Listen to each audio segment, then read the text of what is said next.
Mayroon ako dito 6 na pirasong pork chop. Timplahan ko ng asin at paminta.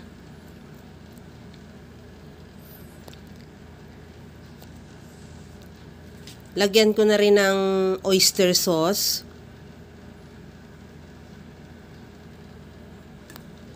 Maglagay din ako ng garlic powder. At lagyan ko na rin ng calamansi juice.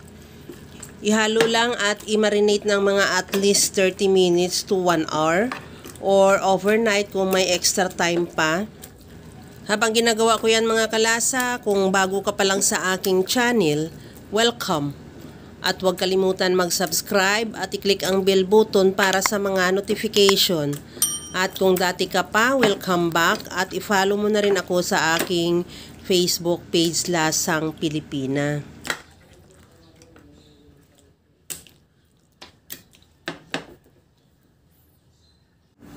Maglagay ako ng kaunting mantika sa kawali at painitin. At saka iprito na natin yung ating pork chop.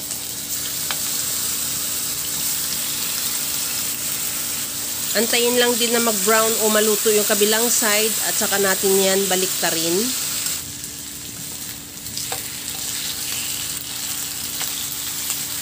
At ganun din, antayin na lang din na maluto yung kabilang side din at saka tanggalin muna yan sa kawali at ilagay sa bowl at i-set aside muna.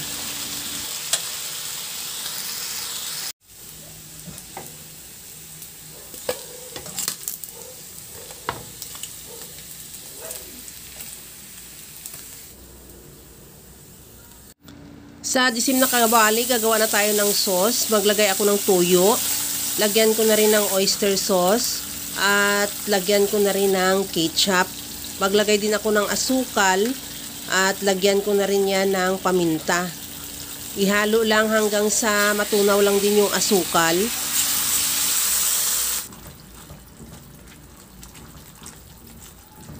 Maglagay din ako ng calamansi juice.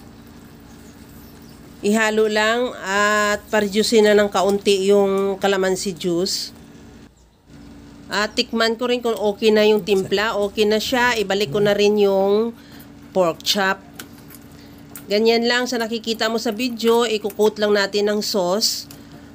At pagkatapos nyan, ready to serve na yan. Yung ating napakasarap na pork chop in barbecue sauce. Kaya mga kalasa, kung nagustuhan mo yung ating video, please like na lang at pakishare na rin sa inyong mga friends. At kung bago ka pa lang sa aking channel, subscribe na at i-click mo na rin ang bell button para sa mga notification. Kaya mga kalasa, alam ko kayang-kaya mo tong gawin dahil sa sobrang simple at napakadali niya lang lutuin.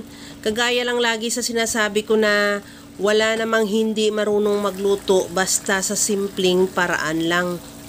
Hanggang sa muli mga kalasa, thank you for watching. Bye-bye!